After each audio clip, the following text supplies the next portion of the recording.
오늘 이 시간 우리 하나님이 우리에게 주신 말씀은 요한복음 16장 13절 한 절의 말씀입니다. 신약성경 175페이지 말씀. 요한복음 16장 13절 이 말씀 우리가 함께 읽도록 하겠습니다. 시작. 그러나 진리의 성령이 오시면 그가 너희를 모든 진리 가운데로 인도하시니 그가 스스로 말하지 않고 오직 들은 것을 말하며 장래 일을 너희에게 알리시리라. 아멘. 오늘도 이 시간 사랑과 은혜가 넘치는 예수 비전교회 예배에 오신 여러분을 주님의 이름으로 환영합니다. 오늘도 하나님께서 주시는 말씀을 듣기 전에 힘차게 선포하고 하나님께서 주시는 말씀을 듣도록 하겠습니다. 내게 능력 주시는 나의 주님 안에서 내가 모든 것을 할 수 있느니라. 다 같이 선포하겠습니다. 내게 능력 주시는 나의 주님 안에서 내가 모든 것을 할 수 있느니라. 아멘. 우리가 예수님 믿고 살아간다는 것이 너무나 기쁘고 행복한 것이 이제 더 이상 세상 사람처럼 내 능력이나 물질이나 중요하지 않다는 겁니다. 내가 돈이 없어도 능력이 없어도 배운 게 없어도 힘이 약해도 상관없다는 거예요. 우리를 사랑하셔서 예수님의 십자가의 보혈로 우리를 구원하신 하나님, 우리가 예수님을 믿으면 하나님의 자녀라는 놀라운 권세를 주시고 우리 삶 속에 능력으로 역사하셔서 그 하나님의 능력이 여러분을 승리 있게 하실 걸 믿습니다. 하나님께서 오늘도 이 요한복음 16장 13절의 말씀을 통해서 무엇을 말씀하시는가? 먼저 제 삶 속에 처음에는 체험했던 일을 통해서 하나님께서 우리에게 말씀하십니다. 지난주 목요일에 교회에 와서 지하에 차를 주차하려고 하는데 주차장이 상당히 복잡했습니다. 그래서 이렇게 뱅 돌다가 보니까 한 자리가 딱 있더라고요. 그래서 그 자리에다 지하 2층 한 자리에다 딱 차를 세우고 아내와 같이 내려서 엘리베이터로 가려고 하는데 검정색 차량이 한 대가 들어오더라고요. 그러더니 우리한테 잠깐 계시라고 그러더니 이 자리는 내 자리니까 비켜달라고 그러시더라고요. 그래서 제가 그분이 같은 이 리치타워에 입주하신 업체 사장님이시기 때문에 황당해가지고 아니 제가 지금 이미 이 자리에 차를 주차했는데 근데 왜 차를 빼라고 하시냐고. 나도 여기 입주한 업체인데 내가 이 자리에 차를 여기가 상가 주차장인데 왜 여기다 차를 세우는데 차를 빼라고 하시냐고. 그러니까 그분이 하신 말씀이 관리소장님을 통해서 이 자리하고 두 자리를 더해서 세 자리는 우리 자리로 배정받았으니까 이 자리는 우리 자리입니다. 나한테 그러지 말고 관리소장님한테 말씀하세요 그러더라고요. 그래서 제가 그 상황 속에서 뭐 예수님 믿기 전이라면 뭐 옳고 그름을 따지겠지만 예수님 믿고 목회자가 돼서 그 주차장 자리 하나 가지고 이 싸움나는 게 다투나는 게 이게 은혜롭지가 않잖아요. 그래서 알겠다고 아내한테 차 빼자고 그래서 차를 뺐습니다. 빼서 세우시라고. 그래서 이제 지하 3층으로 내려갔어요. 지하 3층도 보니까 꽉 찼더라고요. 꽉 찼는데 마침 또 감사하게 한 자리가 있었어요. 그래서 야 감사하다 한 자리가 있네. 그럼 이제 아내하고 차를 세우고 딱 내리려고 하는데 마침 또 차가 한 대가 싹 들어오는 거예요. 그러니 차를 우리 차 앞에 딱 세우는 겁니다. 그래서 우리가 내리니까 그분이 하시는 말씀이 여기 제 자리인데요. 제가 너무 황당했습니다. 그런데 그분이 마찬가지로 이 리치타워에 입주한 업체의 직원분이세요. 제가 보는 항상 뵙기 때문에 알기 때문에 제가 부드럽게 물어봤습니다. 근데 제가 잘 몰라서 그러는데 이 지하 주차장, 상가 주차장에 자리마다 주인이 있습니까? 제가 물어봤어요. 그때 이분이 하신 말씀이 주인이 있습니다 그러더라고요. 그러면은 지금 다니시는 그 업체는 이 지하 주차장에 몇 자리를 도대체 배정받았습니까? 그러니까 그 업체는 8자리를 배정받았다고 하더라고요. 지하 2층에서 그 사장님도 두 실을 사용하고 있어요. 근데 3자리를 주차장을 배정을 받았다는 거예요. 이 집 업체도 2실을 사용하고 있어요. 근데 8자리를 주차장 자리를 배정받았다는 거예요. 근데 우리는 한 자리도 배정받은 게 없어요. 그래서 요새 주차장이 복잡해서 매번 뱅뱅 도는데, 아니 어떤 업체는 3자리, 어떤 업체는 8자리 배정해 주는데 우리는 도대체 한 자리도 배정받지 못했구나. 이것이 화가 나는 거예요. 속상하고. 그러면서 사실은 제가 전에 한번 지하 주차장에 이렇게 차를 주차하는 분을 봤는데, 그분이 여기에 입주한 분이 아닌 걸 너무나 명확하게 제가 알겠더라고요. 그래서 그분하고 잠깐 대화를 나눴습니다. 그랬더니 물어보니까 확실히 여기에 입주한 분이 아니더라고요. 근데 그분이 하신 말씀이, 여기는 관리소장님하고 다 얘기가 돼서 우리가 사용하기로 얘기가 됐습니다. 그래서 여기는 내 자리입니다 라고 얘기하더라고요. 그러니까 전에도 이미 그 사항을 이 리치타워에 입주하지 않은 분들인데도 불구하고 관리소장님이 우리한테 줬다라고 당당히 주장하면서 그 자리를 주차하는, 우리도 주차할 자리가 없는데 그런 상황들을 제가 경험했기 때문에 이 사항이 2번이나 또 다툴 수는 없고 자리를 양보를 했는데 그 상황이 상당히 난감하고 화가 나더라고요. 이분한테도 그래서 어떡합니까? 또 같이 이 리치타워에서 얼굴 보고 있는데 그거 가지고 뭐 이러니 저러니 싸울 수는 없고 시집이 가릴 수는 없고 은혜가 되지 않고 목회자로서. 그래서 또 이번에도 아내한테 차 빼자고. 그래서 차 빼서 다시 지하 4층으로 내려가서 간신히 차를 세우고 이제 엘리베이터로 가서 이제 올라오려고 왔는데, 근데 그렇게 엘리베이터에 갔는데 마침 그 지하 4층 엘리베이터에서 이 관리소장님을 만난 겁니다. 근데 제가 사실 좀 화가 났어요. 근데 화가 난 상태에서 사람이 얘기하면은 별로 좋지가 않잖아요. 그래서 지금은 얘기하면 안 되겠다 싶어서 아무 얘기하지 않고 일단 제 마음을 가라앉힌 다음에 얘기를 해야겠다 생각을 했어요. 그런데 이것이 제 생각대로 되지 않은 것이, 관리소장님이 먼저 말씀을 꺼내는 거예요. 뭐라고 말씀을 꺼내냐면, 주차 때문에 방금 힘드셨나요? 라고 물으시는 겁니다. 제가 뭐라고 이분한테 말씀을 드렸을까요? 제가 화가 난 상태이기 때문에, 아직 저도 진정이 된 상태가 아니기 때문에 제 말에 이 톤이 좀 높아졌습니다. 그러면서 아니 어떻게 이런 황당한 일이 있을 수 있냐. 우리도 여기에 입주한 교회인데 우리는 한 자리도 주차장이 없는데 똑같이 2시를 쓰는데 어디는 3자리, 어디는 8자리. 우리는 뱅뱅 돌고 이럴 수 있는 거냐. 자기 자리라고 내 자리니까 비키라고 관리소장님하고 얘기하라고 그렇게 말씀하시더라 라고 말씀을 드렸어요. 그랬더니 관리소장님이 죄송합니다 라고 말씀하시는 것이 아니라, 관리소장님도 또 하실 말씀이 있더라고요. 관리소장님은 뭐라고 말씀하시면, 그런 적 없습니다. 어디든지 세우고 싶은 자리에 세우세요. 그분이 관리소장님한테 얘기하려고 하면 말씀하세요. 관리소장님한테 말씀하라고 두고 말씀하시라고 이분이 말씀하시는 겁니다. 그러면 도대체 누구 얘기가 진실인가? 내 자리니까 비키라고 관리소장님이 주셨다고. 제가 다시 그 상황을 생각하니까 화가 조금 나네요. 그렇게 말씀하시는 말씀이 맞는 건가? 아니면 그런 적 없다? 라고 말씀하시는 관리소장님의 말씀이 맞는 말인가?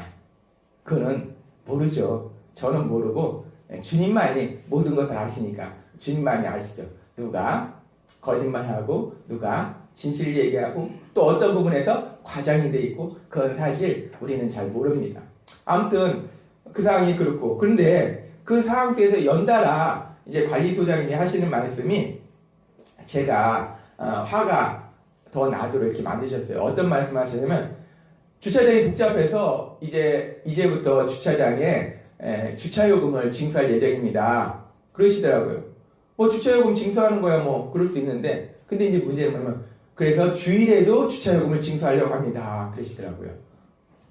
주일에도 주차요금을 받는다. 근데 지금 이 리치타워에 주일에 이 주차장을 가장 많이 사용하는 사람이 누군가? 결국 우리 교회라는 겁니다.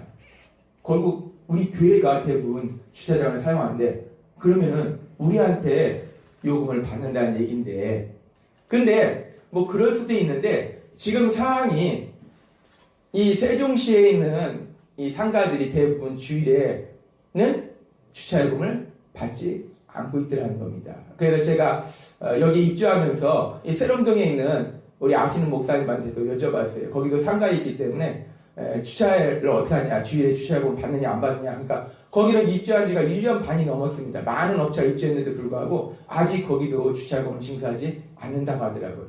대부분의 상가에 있는 교회들이 주일에 주차요금을 받지 않는데, 내지 않는데 우리만 주차요금을 받는다라고 얘기하니까 황당하더라고요. 그래서 제가 그랬습니다. 아니 법적인 근거가 뭐냐? 분양 계약이나 아니면 집합건물 표준관리 규약에 뭐 그런 근거가 있냐? 법적인 근거가 도대체 뭐냐? 라고 제가 물어봤습니다. 그랬더니 이분이 하시는 말씀이 뭐 법적인 근거는 없는 거다라고 말씀하시더라고요. 그러면서 이분이 하시는 말씀이 이 부분은 주차관리 업체에게 위탁을 했기 때문에 그 업체가 이따 오후에 오니까 그럼 그 직원하고 얘기를 하시라고 저한테 말씀하시더라고요. 그래서 일단은 그렇게 하기로 하고 말을 마무리를 졌습니다. 그러면서 제가 생각을 했습니다. 과연 이 상황 속에서 제가 화를 내는 것이 옳은 모습일까? 예수님을 믿기 전이라면, 제가 목회자가 아니라면 뭐 그럴 수도 있겠죠. 근데 제가 예수님을 믿고 또 목회자잖아요. 이 상황 속에서 내가 화를 내는 모습이 과연 옳은 모습이냐? 근데 또 그렇다고 다른 상가에 있는 교회들은, 지금 다른 상가들은 주일에 주차요금을 내지 않는데 우리 교회만 주차요금을 내는 것도 억울하고, 그렇다고 목사가 돼서 뭐 집합건물 표준관리규약을 갖다 놓고 그걸 가지고 또 따지는 것도 이것도 영 아닌 것 같고 난감하더라고요. 도대체 어떻게 해야 되나? 어떻게 해야 될까요? 이거를 정확하게 규약을 갖다 놓고 한번 법적으로 한번 따져봐야 될까요? 아니면은 그렇다고 또 교회이기 때문에, 목회자이기 때문에 그냥 무조건 손해를 봐야 될까요? 난감했습니다. 그 순간 주님이 저한테 기도하게 하셨습니다. 기도했습니다. 주님, 이 상황이 상당히 난감한데, 이럴 수 없고 저럴 수 없고 난감한데 어떻게 할까요? 라고 주님 앞에 기도했습니다. 우리 삶 속에 우리가 판단할 수 없는 많은 문제들, 특별히 우리가 세상 사람이 아니고 예수님을 믿는 사람이기 때문에, 내 유익을 구하는 사람이 아니고 하나님의 영광을 나타내는 사람이기 때문에 삶 속에 참 어떻게 해야 될지 애매한 경우들이 나타납니다. 그럴 때 우리가 할 수 있는 가장 중요한 것은 하나님 아버지 앞에 기도하는 겁니다. 하나님, 어떻게 할까요?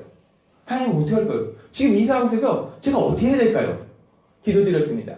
그랬을 때 제 안에 계신 성령 하나님께서 제 마음속에 주시는 생각이 있었습니다. 어떤 생각을 주셨냐면, 예수님을 믿지 않는 사람들은 세상의 법이 삶의 기준이 됩니다. 그런데 우리가 예수님을 믿으면 우리가 이 세상에 살지만 우리는 어디에 삶을 사느냐? 대한민국에 살지만 우리는 하나님 나라의 삶을 산다는 겁니다. 여기 계신 여러분들이 지금 국적은 현실적으로는 대한민국 국적이고 대한민국에 살고 있지만 예수님을 믿을 때 전능하신 하나님이 통치하시는 하나님 나라의 삶을 살고 계심을 믿습니다. 하나님 나라의 삶을 산다는 거예요. 그랬을 때 하나님 나라의 삶을 사는 사람들은 세상의 법의 기준이 아니라 하나님의 말씀, 그 하나님의 말씀이 기준이 되어서 산다라는 감동을 주시더라고요. 아, 그렇구나. 하나님의 말씀. 제가 예수님 믿고 이제 하나님 나라의 삶을 살고 있기 때문에 세상 법의 기준이 아니라 하나님의 말씀, 그 하나님의 말씀의 기준에 따라 살아가야 됨을 다시 한번 기억하게 하시더라고요. 그래서 또 기도했습니다. 주님, 그러면 하나님은 이런 상황들 속에서 뭐라고 말씀하시나요? 성경에는 뭐라고 말씀하시는가? 중요한 건 하나님의 말씀이잖아요. 이제 예수님을 믿으면 하나님 나라에 살면 하나님의 말씀이 가장 중요합니다. 성경이 도대체 뭐라고 말씀하고 있는가? 제가 그렇게 기도할 때 하나님께서 제 마음속에 떠오르게 하신 말씀이 있었습니다. 어떤 말씀이냐면 디모데후서 4장 2절의 말씀이었어요. 디모데후서 4장 2절에서 하나님이 이렇게 말씀합니다. 너는 말씀을 전파하라. 때를 어떤지 못 어떤지 항상 힘쓰라. 범사에 오래 참음과 가르침으로 경책하며 경계하며 권하라. 여기서 한 단어가 제 가슴을 찔렀습니다. 어떤 단어가 찔렀을까요? 오래 참.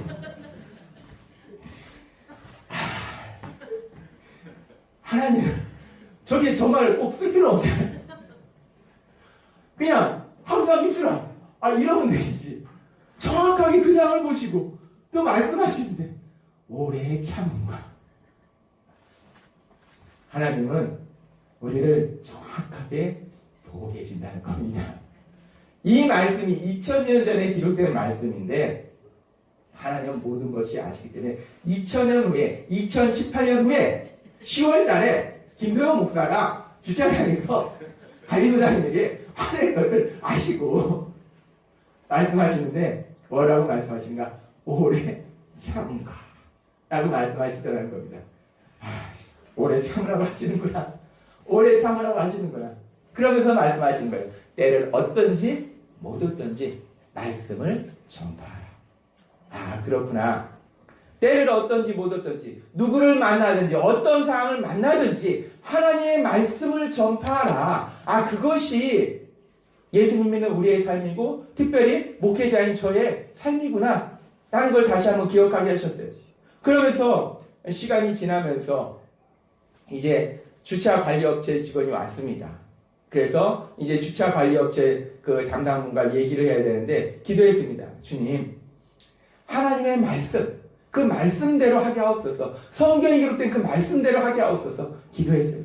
기도하고 주님 주시는 평안하고 기쁨하고 담대함을 가지고 이제 그 주차관리업체 직원을 만났습니다. 좀 전까지는 제가 화가 나서 얼굴이 굳어졌는데 기도하고 주님이 저한테 기쁨 주시고 평안 주시고 사랑 주시니까 제가 또 잘 웃잖아요. 활짝 웃으면서 그분을 만났습니다. 안녕하시냐고. 그걸 만나면서 그분이 먼저 얘기하더라고. 관리소장님한테 상황을 들었기 때문에 주일에 주차요금을 요금을 받는 이유가 이렇고 여러 가지 얘기를 하시면서 그러면서 요금 징수 체계는 이렇고 여러 가지 얘기를 하시는 거예요. 그러면서 주일에 주차요금 그 얘기를 하시는데 그 얘기를 나누다가 제가 갑자기 그분에게 그랬습니다.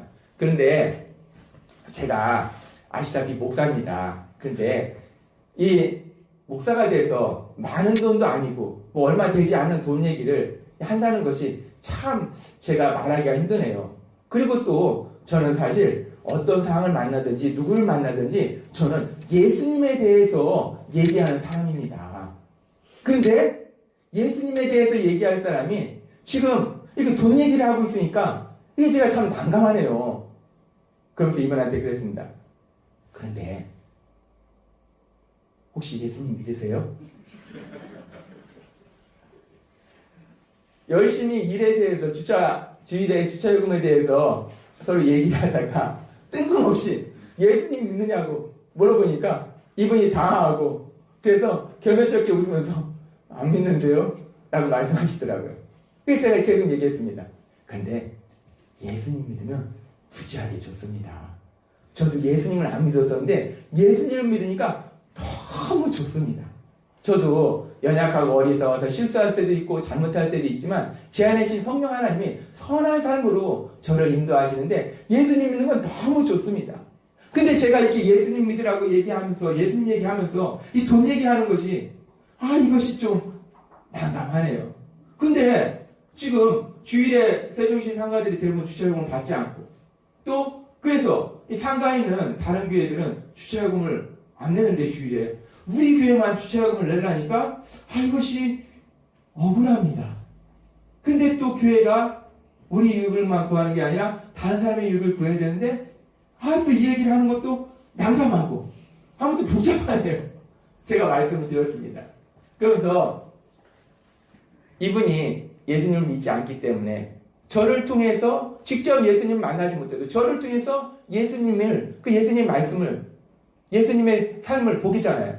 그러니까 이분이 혹여나 저로 인해서 예수님을 안 믿는 일이 생기면 나중에 하나님 만나서 제가 얼마나 혼나겠습니까? 그래서 부드럽게 아무튼 이분하고 얘기하면서 그렇게 대화를 나눴습니다. 중요한 건 하나님의 말씀이라는 거예요. 때를 얻든지 못 얻든지 말씀을 전파하라. 하나님의 말씀이 중요하다는 겁니다. 그리고 이분하고 만난 뒤에 이제 좀 시간이 지나서 이 관리소장님을 따로 만났습니다. 제가 사실 관리소장님을 여기 우리가 오면서부터 이분을 전도하려고 마음에 품고 아무튼 열심히 나름대로는 이렇게 좋은 관계를 유지해야 되잖아요. 이게 우리가 복음을 증거하기 전에 먼저 좋은 모습을 보여야 돼요. 선한 모습, 아름다운 모습을 보여야지 예수님 믿으세요 하면 이분이 예수님 믿지 맨날 내 것만 챙기다가 예수님 믿으세요 그러면 우리를 보면서 겉으로는 얘기 안 해도 돌아서 그럽니다. 야, 너 나잖아. 아무튼 그래서 여러 가지 공사할 때도 그렇고 여러 가지 상황 속에서 불편한 게 있어도 가능하면 얘기하지 않고 좋은 관계 유지하려고 열심히 노력했는데 그런데 그날 화를 낸 거예요. 그래서 이분을 만나서 말씀드렸습니다. 제가 아까는 사실 화가 났습니다. 그래서 언성이 좀 높아졌습니다. 근데 아까 그 주차 관리업체 직원분과 얘기할 때 들으셨겠지만 저는 예수님을 전하는 것이 저의 할 일입니다. 그래서 그 예수님을 전하고 싶어서 이 관리소장님한테도 전하고 싶어서 이제까지 좋은 관계를 유지했는데 제가 언성을 높여서 제 마음이 많이 불편하네요. 그랬어요. 그러고서 이 관리소장님한테 그렇게 말씀드렸습니다. 근데 혹시 예수님 믿으세요? 라고 제가 여쭤봤습니다. 그리고 예수님에 대해서 또 잠시 우리가 얘기를 나눴습니다. 우리가 예수님을 믿으면 변화됩니다. 내가 내 의지로 변화되는 것이 아니라 내 안에 계신 성령 하나님이 우리를 변화시킨다는 거예요. 우리를 변화시키는 그 변화 중에서 어떤 삶으로 변화시키는가? 우리가 세상 삶과 다르기 때문에 이제 하나님 나라의 삶을 살기 때문에 하나님의 말씀, 그 말씀을 사모하는 삶으로 우리를 변화시킨다는 거예요. 우리가 누구를 만나든지 어떤 상황을 만나든지 늘 하나님 뭐라고 말씀하시지? 성경에는 뭐라고 기록되어 있지? 그 하나님의 말씀, 그 하나님의 말씀을 찾고 하나님의 말씀을 사모하는 삶으로 우리를 변화시킨다는 겁니다. 오늘 하나님께서 우리에게 주시는 요한복음 16장 13절은 예수님께서 십자가에 돌아가시기 전에 제자들에게 그리고 또 오늘 이 시간 이 말씀을 듣는 우리에게 이렇게 말씀하십니다. 이 말씀 같이 읽도록 하겠습니다. 시작. 그러나 진리의 성령이 오시면 그가 너희를 모든 진리 가운데로 인도하시리니 그가 스스로 말하지 않고 오직 들은 것을 말하며 장래일을 너희에게 알리시리라. 아멘. 오늘 말씀에 보면은 요한복음 16장에 보면은 내가 보혜사를 너희에게 보낼 것이다 라고 예수님 말씀하세요. 보혜사가 오셔서 죄에 대하여 의에 대하여 심판에 대하여 말씀하신다고 하십니다. 그리고서 또 계속해서 말씀하시는 것이 이 성령 하나님이 오시면 어떤 일을 하시는가? 성령 하나님이 오셔서 여러 가지 일들을 하시는데 우리가 고린도후서 5장 17절은 이렇게 말씀합니다. 고린도후서 5장 17절 말씀 같이 읽도록 하겠습니다. 시작. 그런즉 누구든지 그리스도 안에 있으면 새로운 피조물이라. 이전 것은 지나갔으니 보라 새 것이 되었도다. 아멘. 우리가 계속해서 지금 변화에 대해서 말씀하면서 고린도후서 5장 17절의 말씀을 계속 읽습니다. 애우기 싫어도 애워질 것 같아요. 그리스도 안에 있으면 새로운 피조물이다 라고 하나님 말씀하십니다. 이 새로운 피조물이 어떤 피조물인가? 멋있어지고 키가 커지고 힘이 세지고 통장에 돈이 많아지는 그런 세상적인 그런 피조물이 아니고 그것과는 비교할 수 없는 놀라운 피조물인데 어떤 피조물인가? 예수님을 믿으면 하나님이신 성령님이 우리 안에 함께 하신다는 겁니다. 성령님이 함께 하시는 새로운 피조물로 변화된다는 겁니다. 여러분은 예수님 믿을 때 새로운 피조물로 변화됨을 믿습니다. 성령 하나님, 하나님이에요. 이 땅을 창조하신 능력의 하나님, 모든 것을 하신 그 하나님, 그 하나님이 우리와 함께 하신다는 거예요. 이건 놀라운 복입니다. 엄청난 복이에요. 그 하나님이 함께 하시는 새로운 피조물로 변화된다는 거예요. 그 성령 하나님 우리와 함께 하실 때 우리 안에서 여러 가지 역사들을 이루시는데 그 역사 중에 중요한 역사 중에 하나가 요한복음 16장 13절의 말씀이 뭐냐면 우리를 진리 가운데로 인도하신다는 거예요. 여기 계신 여러분을 진리 가운데로 여러분 안에 계시는 성령님이 인도하실 걸 믿습니다. 우리를 진리로 인도하신다는 거예요. 진리로 손을 잡고 데려가신다는 거예요. 그런데 그 진리라는 것이 무엇인가? 세상은 많은 진리를 얘기합니다. 과학적인 또 여러 가지 세상적인 어떤 진리에 대해서 얘기해요. 근데 하나님은 참된 진리에 대해서 말씀하시는데 근데 그 진리가 무엇인가? 요한복음 17장은 그 진리가 무엇인가를 또 이렇게 말씀합니다. 요한복음 17장 17절 말씀 함께 읽도록 하겠습니다. 시작. 그들을 진리로 거룩하게 하옵소서. 아버지의 말씀은 진리입니다. 아멘. 성령 하나님이 우리를 진리로 인도하신다라고 말씀하시는데 그 진리가 도대체 무엇이냐? 요한복음 17장 17절을 말씀하시는데 아버지의 말씀, 하나님의 말씀이 진리다라고 말씀하더라는 겁니다. 하나님의 말씀이 진리다.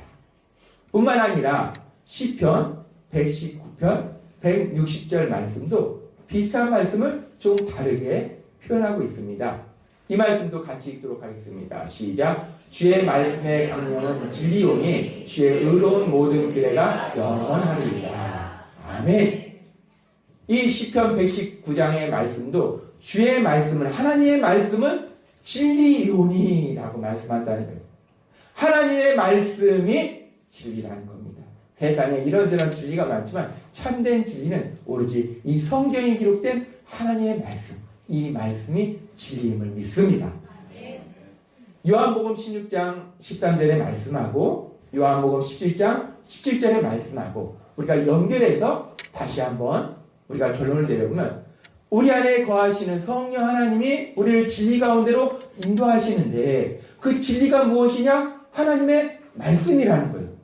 그러면은 결론이 나옵니다. 우리 안에 거하시는 성령 하나님이 우리를 어디로 인도하십니까? 하나님의 말씀으로 인도하신다는 겁니다. 하나님의 말씀으로 나아가도록 인도하신다는 거예요. 하나님의 말씀을 사모하는 삶으로 우리를 변화시킨다는 겁니다. 우리 안에 성령 하나님이 함께 하시는 우리가 새로운 피조물로 변화될 때 우리의 7번째 변화, 그 7번째 변화는 바로 성령 하나님이 역사하셔서 우리를 하나님의 말씀으로 인도하시는 하나님의 말씀을 사모하는 삶으로 여러분을 변화시키고 계심을 믿습니다. 아멘. 하나님께서 에베소서 1장에 보면은 예수님 믿는 우리에게 놀라운 복을 주신다라고 말씀하세요. 에베소서 1장 3절 말씀 함께 읽으면서 이 말씀이 여러분에게 주신 약속의 말씀을 믿으시는 여러분이 되셨으면 좋겠습니다. 이 말씀 함께 읽도록 하겠습니다. 시작. 찬송하리로다. 하나님 곧 우리 주 예수 그리스도의 아버지께서 그리스도 안에서 하늘에 속한 모든 신령한 복을 우리에게 주시되. 아멘. 구약 시대에는 현 시대의 복에 대해서 말씀하셨어요.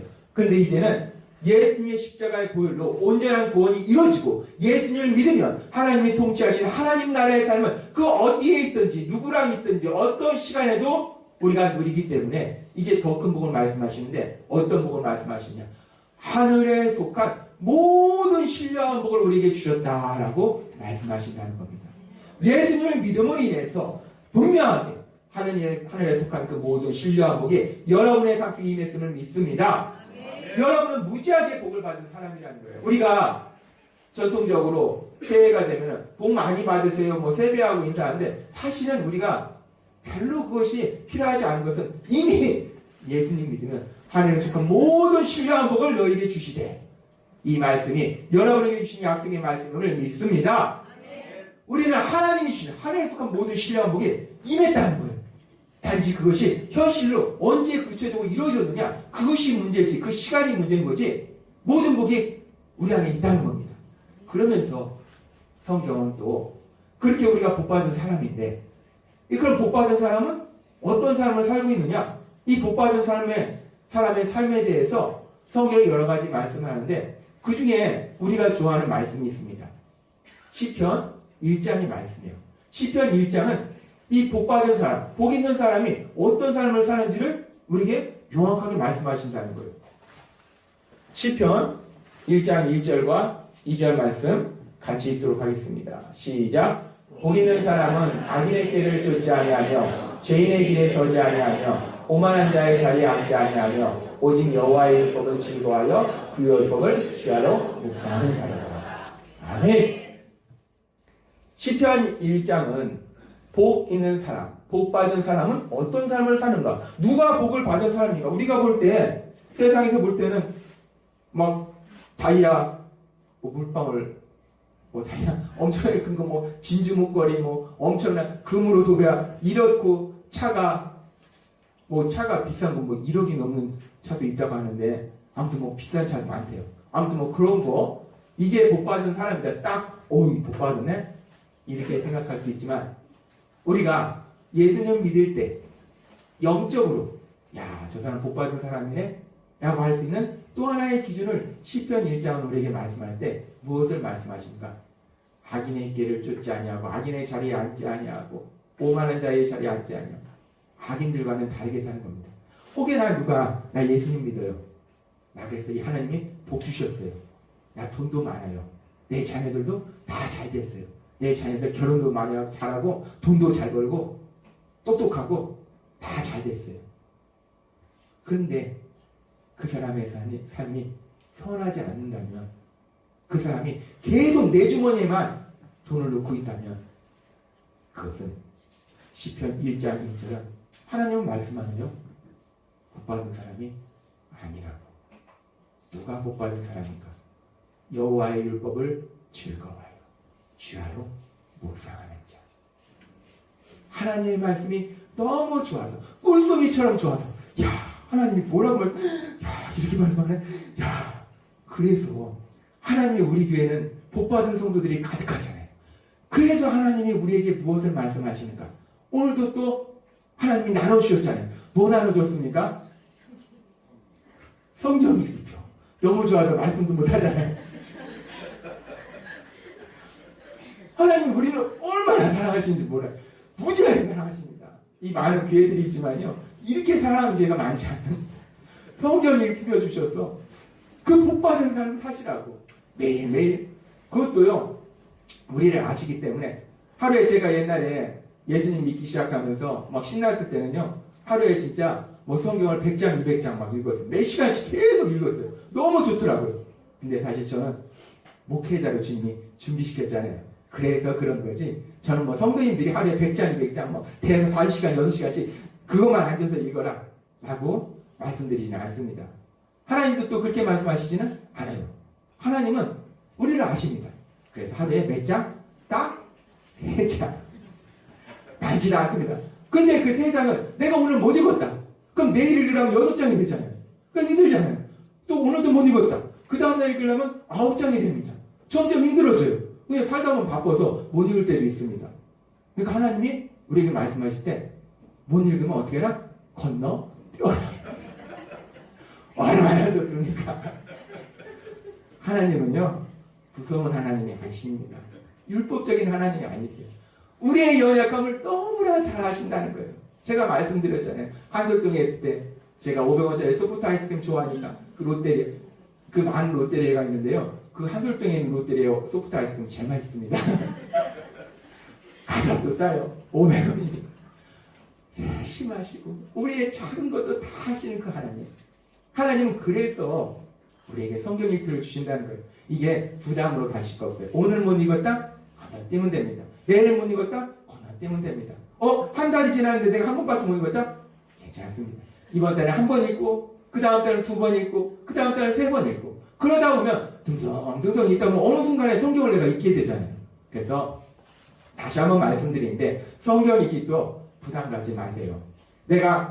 저는 좀 완벽주의입니다. 제가 말씀드렸잖아요. 옛날에 신학 공부할 때 1000점 만점에 999점을 맞으니까 그 1점이 막 억울해가지고 1점만 맞으면 1000점 되는데 인간의 욕심 끝이 없습니다. 그럴 거 없이 내가 하나 읽었더라도 2번 읽었더라도 그냥 제출하는 것은 수치검사합니까? 점수 매깁니까? 아닙니다. 제출함으로써 내가 이렇게 했다는 걸 내 자신에 다시 한번 확인하고 다시 한번 의지를 다지는 그런 시간이기 때문에 부담 갖지 마시고 한 번 읽었어도 괜찮아요. 2번 읽었어도 괜찮아요. 3번 읽었어도 괜찮아요. 저 다 읽은 분하고 한 번 읽으면 에이 뭐야 이분은 한 번 그런 적 한 번도 없습니다. 한 번 읽었는데 제출하셨네. 너무 감사합니다. 한 번 읽었는데 감사합니다. 근데 제가 감사한 것이 아니라 제 안에 계신 성령 하나님이 기뻐하신다는 거예요. 이제 이번 달 드렸고 하나님이 말씀하셨습니다. 그럼 이번 달 말에는 다 성경 일표를 제출하실 걸로 믿겠습니다. 우리가 복받은 증거가 뭐냐? 하나님의 말씀을 사모한다는 거예요. 하나님의 말씀을. 복받은 우리들 하나님의 말씀을 사모하는 삶으로 하나님께서 인도하신다는 겁니다. 우리가 예수님 믿을 때 우리는 분명히 변화됩니다. 예수님 믿는데 옛날 그 모습 그대로 간직하고 있다. 나 엄마 뱃속에서부터 예수님 믿었어요. 꼬장꼬장하면서 사람들 괴롭히면서 있잖아요. 보잖아요. 교회에서 만나잖아요. 그게 예수님 믿는 게 아니고 예수님 믿으면 변화될 수밖에 없어요. 내가 의지가 강해서 변화되는 게 아니라 하나님이 성령 하나님이 내 안에서 역사하시는데 어떻게 안 변합니까? 그 전도하신 능력, 세상을 창조하신 그 능력으로 내 안에서 역사하시는데 강권적으로 역사하시고 도영아 그게 아니지. 화내면 안 되는 거잖아. 오래 참고 분명히 보시고 오래 참고 말씀하시는데 분명히 내가 너 보고 있다. 오래 참고 계속 말씀하시는데 한 번, 2번 그것도 화도 안 내세요. 웃으면서 말씀하시는데 우리가 변화되지 않겠습니까? 예수님 믿으면 변화될 줄 믿습니다. 우리의 그 변화 중에 오늘은 어떤 변화에 대해서 말씀하는가? 예수님을 믿으면 하나님의 말씀, 그 말씀을 사모하는 삶으로 우리 모두를 변화시킬 걸 믿습니다. 예수님을 믿지 않을 때 우리가 세상 속에서 어떤 일들을 만나거나 문제를 만나면 법이 뭐냐? 법이 뭐냐를 따집니다. 아니면은 전문가를 찾습니다. 물론 예수님 믿어도 법도 중요하고 전문가도 중요해요. 근데 그것보다 더 우선순위가 있는데 뭐냐면 예수님을 믿으면 하나님의 말씀이 무엇이냐? 성경에 이런 상황에 대해서 하나님이 뭐라고 말씀하시냐? 그 하나님의 말씀을 사모해서 그 하나님의 말씀을 찾고 그 하나님의 말씀을 묵상하고 하나님의 말씀대로 실천하려고 노력하는 삶으로 우리 모두를 인도하신다는 겁니다. 오늘 이 자리에 계신 여러분들 하나님께서 사랑하셔서 진정 예수님의 제자로 변화될 수 있도록 역사하실 걸 믿습니다. 날마다의 삶 속에 어떤 문제를 만나도 우리가 두려워하지 않고 염려하지 않을 것은 하나님의 말씀이 있다는 거예요. 놀랍습니다. 하나님의 말씀에는 명확한 정답이 있습니다. 그 하나님의 말씀을 사모하는 삶으로 변화되시는 여러분이 되시기를 바랍니다. 여러분 안에 거하신 성령 하나님의 인도하심에 따라서 날마다의 삶 속에 그 하나님의 삶을 사모하시는 여러분이 되시기를 주님의 이름으로 축원합니다. 기도드리겠습니다. 하나님 아버지 감사합니다. 오늘도 이 시간 저희를 사랑하셔서 말씀하여 주시니 감사합니다. 하나님 아버지 우리가 예수님 믿으면 우리는 변화될 수밖에 없는데 우리의 변화 중에서 오늘은 성령 하나님 우리를 진리고 그 진리는 하나님의 말씀이기 때문에 말씀을 사모하는 삶으로 우리를 변화시킨다 말씀하여 주시니 감사합니다. 날마다 이 삶 속에 그 말씀을 기뻐하여 주하러 묵상하며 그 말씀대로 살아가는 우리 모두가 되게 하셔서 하나님이 얘기하신 그 놀라운 복들을 마음껏 누리는 우리 모두가 될 수 있도록 역사해 주옵소서. 예수님의 이름으로 감사하며 기도드렸나이다. 아멘.